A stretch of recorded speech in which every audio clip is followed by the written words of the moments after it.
Using the variable C dash, the effective cohesion. These are two types of cohesive strength, true cohesion and the apparent cohesion.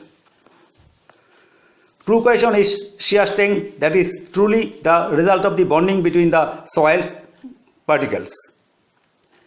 These bonds includes cementation is chemical bonding caused by the presence of cementing agents such as calcium carbonate or iron oxide. Even small quantities of these agents can provide significant cohesive strength.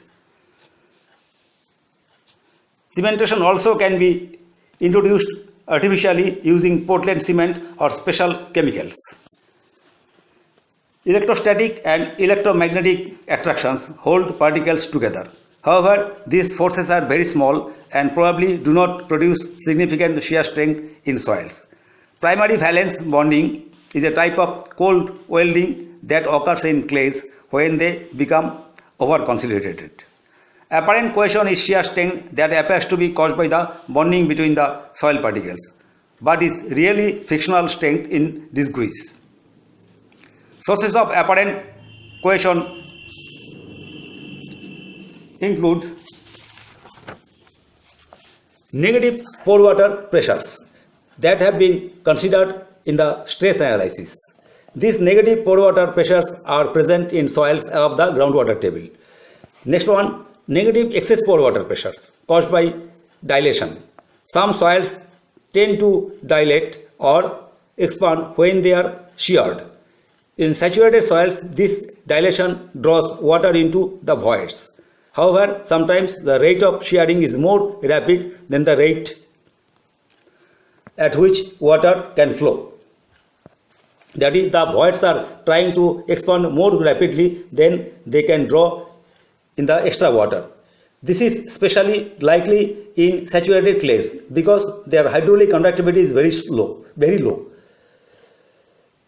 When this occurs, large negative excess pore water pressures can develop in the soil. Apparent mechanical forces are those caused by particles interlocking and can develop in soils where this interlocking is very difficult to overcome.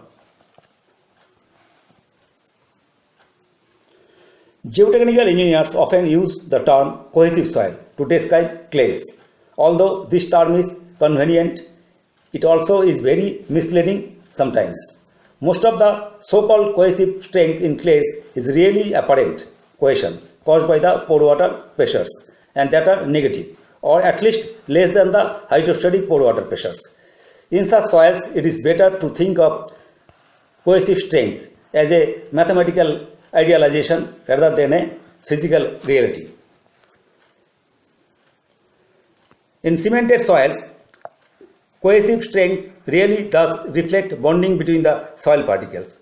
In some cases, we may rely on this strength in our designs. However, in other cases, it is wise to ignore these sources of strength. For example, if the cementing agent is water soluble, it may disappear if the soil becomes wetted during the life of the project. Then you can go about the method of shear strength analysis. There are two principal methods of conducting shear strength analysis: an effective shear stress analysis and a total stress analysis. Both methods are used in foundation design. Then what is the effective stress analysis? The shear strength in a soil is developed only by the solid particles because the water and the air phases have no shear strength. Therefore, it seems reasonable to evaluate strength problems using effective stress sigma dash because it is the portion of the total stress sigma carried by the solid particles. When using an effective stress analysis, we describe shear strength using Mohr-Coulomb failure equation. That is, the S represents the shear strength is equal to, or sometimes S also can be written as a tau is equal to C dash plus sigma dash tan phi dash, where S is equal to shear strength, sigma dash effective cohesion,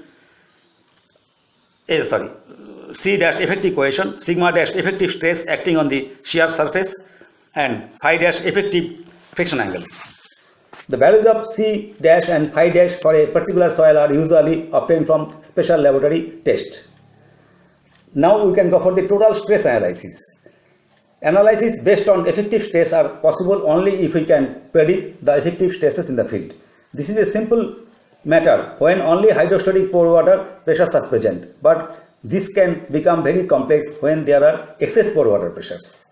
For example, when a foundation is placed over a saturated clay, the applied load produces excess pore water pressures.